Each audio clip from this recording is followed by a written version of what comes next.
So I'm speaking to you about these things because this has been my journey. So I'm very familiar with the box. I'm very familiar with the seeding of the mind, you know, and the crushing of the spirit. I'm very familiar with this. So, and I want to say here on the mother, we are here on a journey, a sacred journey. It's not just we're here to live life. We're here on a spiritual journey. It's a sacred journey of renewal, of rediscovering of our true essence of ourselves as sacred children. So I'm going to say this to you. We talk about the sacred feminine. We talk about the sacred feminine, sacred masculine. Well, I think we talk more about the sacred feminine than the sacred masculine. But we must start to begin to think about that. We must begin to realize this is the original creation. Okay. Now, we do have the sacred feminine, sacred masculine within ourselves. We know that. But also, we are in relationship to our brothers.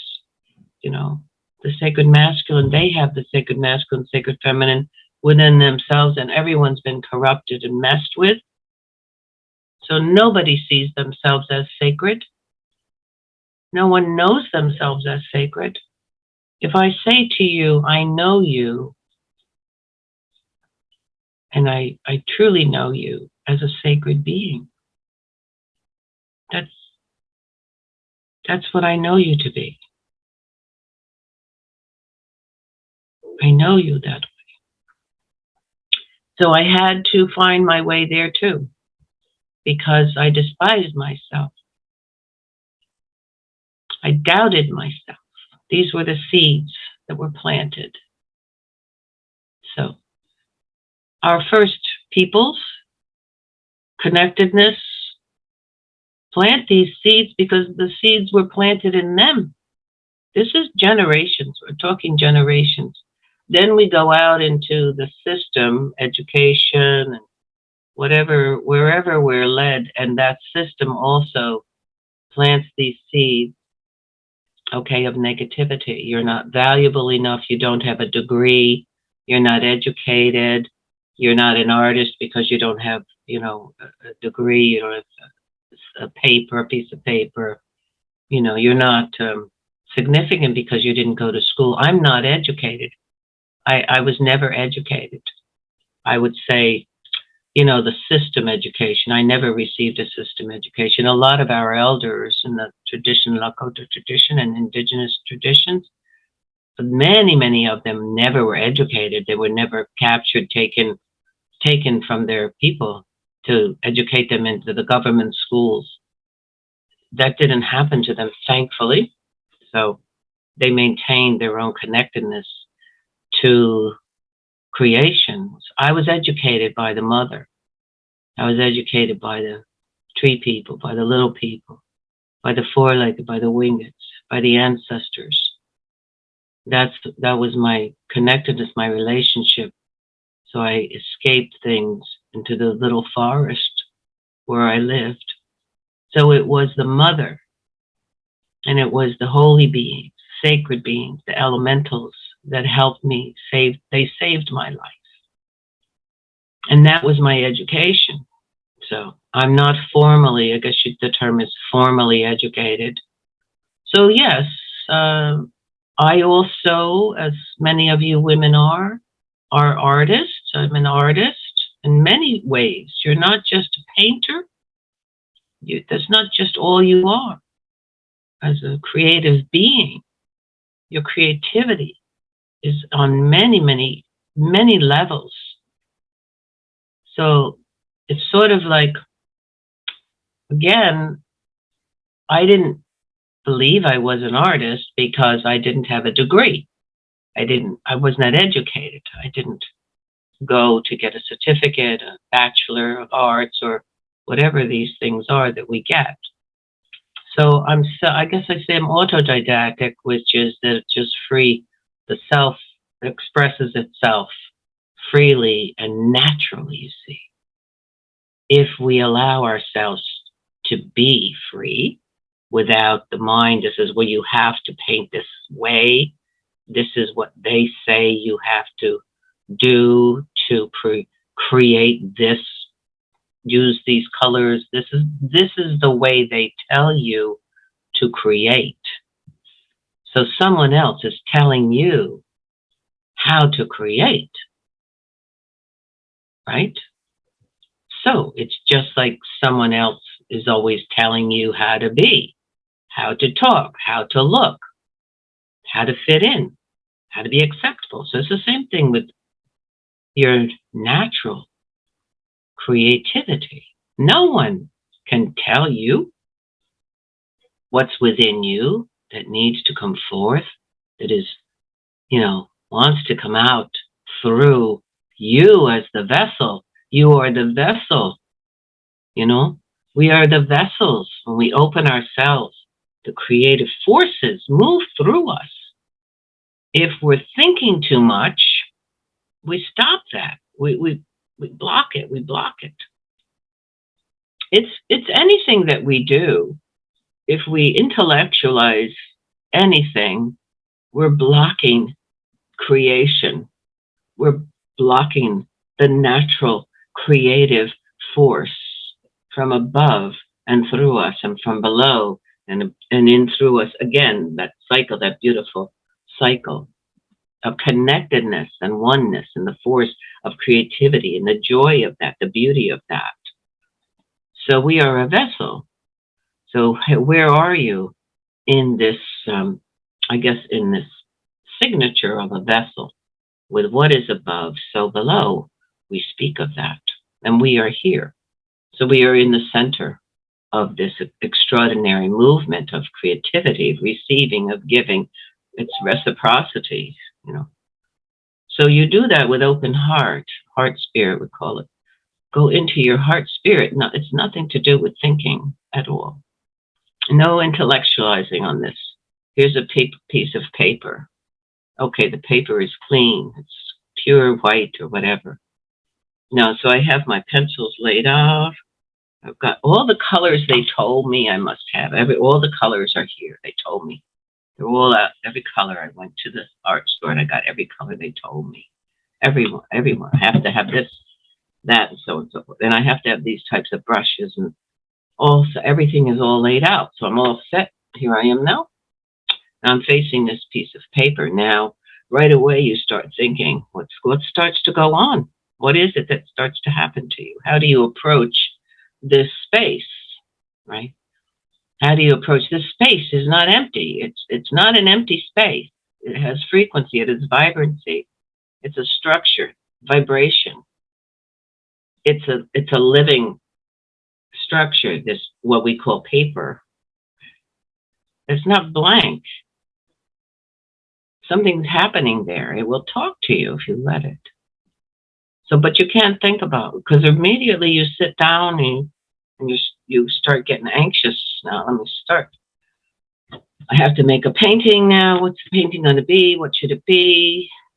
What color should I use? This is how we start. This is. Let me look in the book. Wait. The book.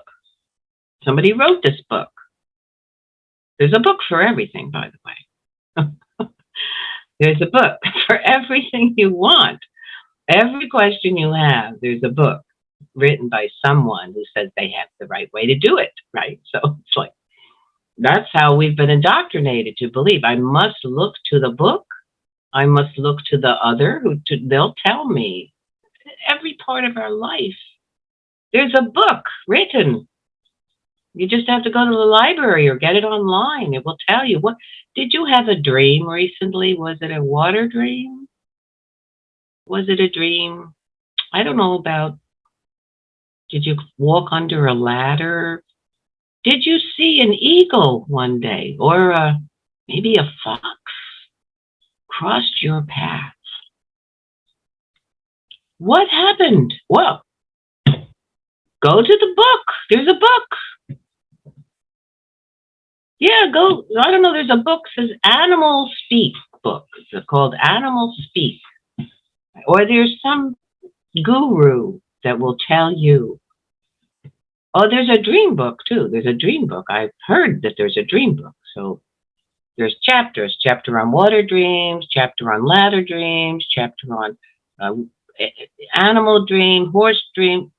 There's a book written by somebody who will know exactly what your dream is about. They'll tell you. And there you go. Oh, thanks. Then you call up your friend. I had a dream. I had a water dream. In the book it says this is what my mole water dream is about. Isn't that awesome? Where are you in all this? Where is your innate nature? Where is the wonder? Where is the creative child? The one who's ready to explore and who receives through your innate fundamental nature, the knowledge and the wisdom and the connectedness when you were little. That's still there inside of you, you see. I guess it was in 2009, I was in the Sierra Nevada de Santa Marta with the Kogi and the Arawakan and the Wiwa people, the holy people there. I was connecting with them and then spent a week or so with them. And I was very humbled by these people whose whole life is living in reciprocity. Every bit of their connectedness and awareness is balance and harmony between the sacred feminine and the sacred masculine, And their daily connectedness and conscious awareness is prayerful. So I will say, it's like that. So it's not like they're going along mumbling a prayer. That's not what it's about. It's a connectedness and a relationship, a conscious awareness of where I am on the planet, where I am in every moment. Where are my feet? Where is the breath coming from? What is my awareness, my connectedness, my sensory experience here? It's not intellectualizing. It's nothing to do with intellectualizing. It's everything to do with your full sensory connectedness, conscious connectedness to all sensory experiences, the frequency of everything, the energy of everything, the vibration of everything. Because everything is in vibration, everything is in flux, everything is functioning in that way. So frequencies, high, low, middle, energies, what is going on? Where are you when you have a dream and you go to a book? Let me see what the book tells me. What does this person I don't even know, who doesn't even know me, tell me about this dream? So, where are you?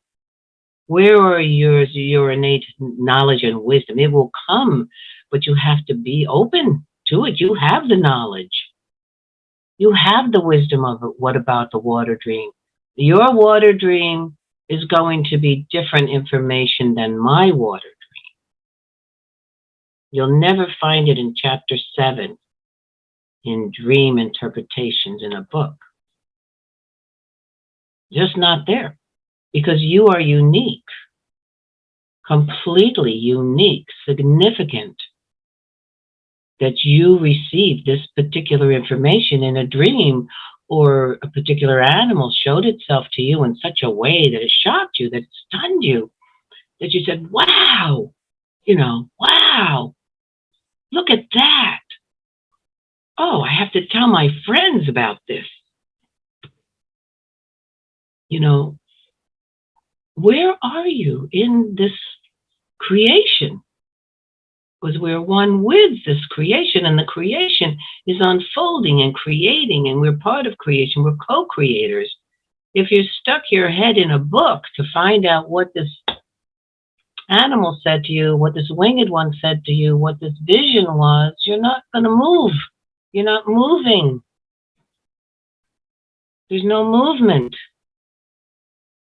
And I receive this information when I come home from the Sierra Nevadas to being with these holy people. And I was humbled. I felt, wow, I'm not praying at all. These people, they live in this connectedness, in this frequency of harmony and balance, and I would say it's like grace, gracefulness. I mean, living in grace. Well, we call it the beauty way, walking in beauty, we call it, walking in beauty. It doesn't mean you get dressed up, you wear your jewelry and you wear your feathers, and that's not what it means. Beauty is a frequency. Beauty is an energy. It's a being, a beautiful frequency, right? So the vibration of yourself is a frequency. Is your vibration of beauty, or is it of doubt?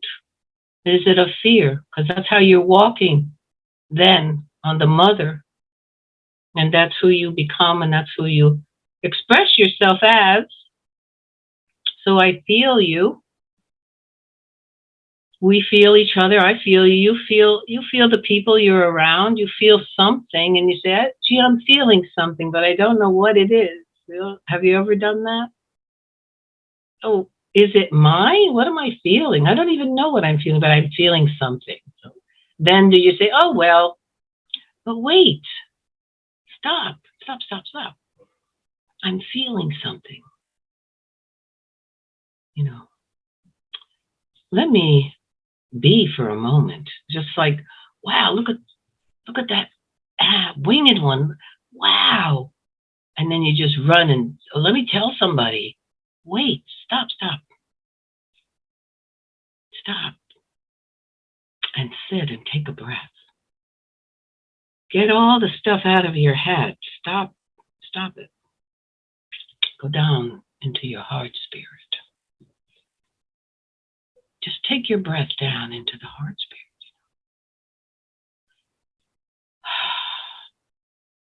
Get out of the monkey mind. Get out of all the indoctrinations that tell you this happened because of that. That happened because of this. This is what that means. That's what that means.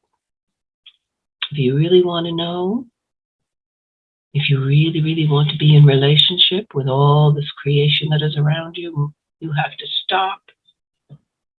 You have to go into your heart spirit. You have to become the vessel that all the stuff, just push it aside. It's okay. You can get it back if you want to. All the chatter, all the stuff, you can call it back if you want. But meanwhile, in the moment, make yourself that vessel. Go to the heart spirit and just be present. Just open your ears so that you can hear, not your chatterbox. Be with the experience. Be in that moment with this amazing thing that happened to you. That is when you begin to vibrate on a frequency where that winged one or that little fox is vibrating. That's the frequency. You want to align yourself with the frequency of that being, because all of nature will inform you. All of nature, everything in nature, okay, knows its job, has kept its original structure, instructions functioning throughout millennia, through centuries and millennia, from the beginning. We, on the other hand, we meaning humans, have not. We've forgotten our instructions. We got a lot of other instructions, as I said to you, indoctrination or, wrong information. So we're at a different frequency level. Where's your frequency? Where is it right now? I always say when I start a circle, I say to the women, okay, on a scale from 1 to 10, where is your frequency? So higher number is higher frequency, of course, and lower number, lower frequency. And I said, this is not a thinking process. A number will come to you immediately. Just let it come. This is not a test. This is information. We just want this information, that's all. So you take a breath, take a nice breath into that heart, into the heart spirit, So I will ask you, where is your frequency? On which level? From 1 to 10 in this moment? Where does it sit in that scale? And this is good practice to do this on a regular basis. You can start your day off that way. You say, where is my frequency this morning? Just put your feet on the floor and just sit there. So where is my frequency? On a scale from 1 to 10 in this moment as I'm waking up. It will help you to know what is going on in your mind. Are you in your heart spirit? Are you grounded? Or are you in the monkey mind, intense, worried, concerned, pressures? If that's so, you have the ability and the right to move your energy down into your heart spirit. And also, you could do a reality check. This is a very good tool. Reality check. What's your reality right now? Oh, you all look like you're in beautiful spaces. You're over there. Elizabeth, you're sleeping. I see you. Nice. You're all looking really beautiful. Oh, you're inside. You're looking rested. You have smiles on your face. I see many of you have beautiful creative things around you. So check yourself. A reality check helps you when you're feeling unsettled, if you're feeling stressed, if you're feeling pressure, if you're feeling even depressed. You know, you come to the place of using your heart spirit, not your intellect. You use your heart spirit to say, okay, what is my reality? Where am I right now? Okay, so that helps you to come back to your reality, instead of being up in your worry mind, anxious, whatever's going on, because the mind has a mind of its own. Think of that. The mind has a mind of its own. It's it's a computer, right? Our mind just constantly downloads, takes in all kinds of information, stacks it up with these little computer chips, and like there's thousands of these computer chips. They just every once in a while, one of them decides to just play, repeat, repeat, repeat, repeat. That's like now you don't have to accept that. You know, this is what we have to know, who we really truly are. This is a mind. We're a human here. We have ego, we have a mind, we have memory, we have guilt, we have anger, rage, sorrow, grief. This comes with the human experience. So, but I will say to you that we are so much more. If I say to you, you're a sacred being, and that's who you are, sacred being. Some people say, well, there's a spirit embodied with us, a spirit embodied in this physical experience. We could say that too. But I guess what I'm really saying is you're so much more than you have been told about yourself. So much more. And this is our journey, is to find that so much more, like your own truth about who you really truly are. And it's phenomenal, it's extraordinary when you really start to know who we really truly are. So